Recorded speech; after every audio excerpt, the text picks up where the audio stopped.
कभी सोचा है कि एक इंसान अपनी सीमाओं को सच में कितना आगे धकेल सकता है? आज हम मानसिक सहन शक्ति के इसी फलसफे को समझेंगे, और वो भी डेविड गॉगिंस की अविश्वसनीय कहानी के जरिए।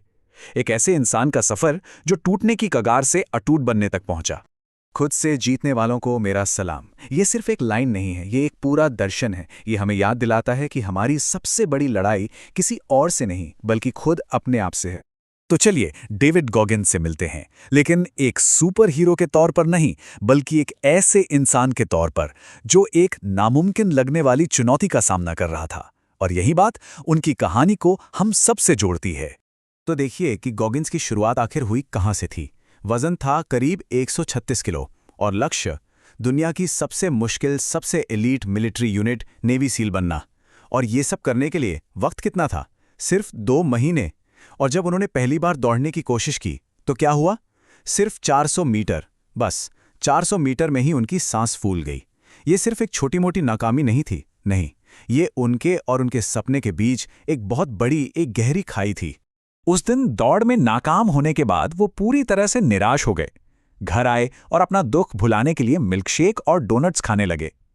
उस एक पल में उनकी जिंदगी भर की सारी नेगेटिविटी, सारा आत्मसंदेह उन पर एक साथ हावी हो गया। लेकिन उसी गहरी निराशा के बीच कुछ बदला। एक छोटी सी चिंगारी ने उस अंधेरे को चीर दिया और उनकी कहानी ने एक ऐसा मोड़ लिया जिसने आगे चलकर सब कुछ बदल दिया। और वो चिंगारी थी रॉकी बाल्बोआ की एक पुरानी फिल्म। गॉगिन्स ने स्क्रीन पर एक ऐसे हीरो को देखा जो बुरी तरह पिटने के बाद भी हार मानने से इनकार कर देता है। रॉकी के उस जुनून ने गॉगिन्स को झकझोर दिया और उन्हें अपने जीवन में उस जज्बे की कमी का एहसास हुआ। और बस वहीं पर उन्हें एक बहुत बड़ा सच समझ आया। उन्होंने महसूस किया कि जिन भावनाओं ने उन्हें अब तक तोड़ा था, उनका दर्द, उनका डर, उनका आत्मसंदेह, वही उनकी सबसे बड़ी ताकत बन सकती हैं। वो अब जंजीरें नहीं, बल्कि रॉकेट का ईंधन थी। इसी एहसास के साथ गॉगिन्स उसी दिन अपनी दूसरी दौड़ के लिए बाहर निकले, और यहीं पर उन्होंने अपना पहला और शायद सबसे जरूरी सबक सीखा। उस दूसरी दौड़ में उनका शरीर दर्द से चीख रहा था। फेफड़ों में जैसे आग लगी थी, घुटने जवाब दे रहे थे। लेकिन इस बार वो रुके नहीं। और फिर कुछ अजीब हुआ। दर्द धीरे धीरे कम होने लगा। उन्होंने महसूस किया कि असली सीमा शरीर की नहीं, बल्कि दिमाग की होती है। हमारा दिमाग हमारे शरीर से बहुत पहले हार मान लेता है, अक्सर तब जब हम अपनी असली क्षमता का सिर्फ 40% ही इस्तेमाल कर रहे होते हैं। तो ये तो था पहला सबक। लेकिन गॉगिन्स ने यह भी सीखा कि सिर्फ आगे बढ़ते रहना ही काफी नहीं है।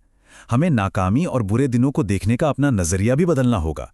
और यहीं से निकलते हैं अगले 2 सबक। ये एक ऐसी सोच है जो सब कुछ बदल सकती है।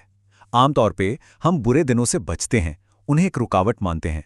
लेकिन गॉगिन्स का फलसफा ठीक इसका उल्टा है। वो कहते हैं कि बुरे दिन ही आपको बनाते हैं। वो रुकावट नहीं, बल्कि असल ट्रेनिंग है। हर नाकामी अगले दिन और मजबूती से वापस आने की भूख पैदा करती है। तो इसका मतलब ये है कि सहन शक्ति का मतलब हर दिन अच्छा महसूस करना नहीं है। इसका मतलब है लगातार मुश्किलों का सामना करते रहना, क्योंकि लक्ष्य बड़ा है और वो इसके लायक है। हर दिन एक इम्तिहान होगा और बस चलते रहना है। तो अब आते हैं 2 बहुत ही प्रैक्टिकल टेक्निक्स पर, जिन्हें गॉगिन्स में नेगेटिव विचारों को पॉजिटिव एक्शन में बदलने के लिए बनाया। पहली टेक्निक है भावना को पलटना। मान लीजिए आप दौड़ रहे हैं और थकान और शक महसूस हो रहा है, रुकने का मन कर रहा है। तो उस भावना को दबाने की बजाय उसे स्वीकार कीजिए और फिर उसे पलट दीजिए। खुद से कहिए, मुझे ऐसा इसलिए महसूस हो रहा है क्योंकि मैं अपनी सीमाएं तोड़ रहा हूं। और फिर उस निराशा की ऊर्जा को अपने अगले कदम में बदल दीजिए। और दूसरी टेक्निक एक कहानी से आती है। एक बार गॉगिन्स 112 पुलअप्स का सेट कर रहे थे, लेकिन आखिरी रैप में थककर 12 की जगह सिर्फ 11 ही कर पाए। वो घर चले गए, लेकिन वो एक अधूरा रैप उन्हें सोने नहीं दे रहा था। तो उन्होंने क्या किया? वो वापस जिम गए और पूरे 112 पुलअप्स फिर से किए, बिल्कुल सही तरीके से।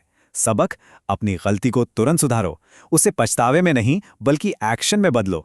तो इन सभी सबकों का मतलब क्या निकलता है? इन सब का सार एक बहुत ही शक्तिशाली संदेश में छिपा है, जो हम सभी के लिए है। स्वामी विवेकानंद का यह कथन गॉगिन्स की सहन शक्ति की इस मॉडर्न कहानी को एक शाश्वत दार्शनिक वजन देता है। सफलता एक रात में नहीं मिलती, वो इंच दर इंच जीती जाती है। तो आखिर में ये कहानी सिर्फ डेविड गोगिन्स के बारे में नहीं है, ये हम सब के बारे में है। देखिए, हम में से किसी को भी डेविड गोगिन्स बनने की जरूरत नहीं है।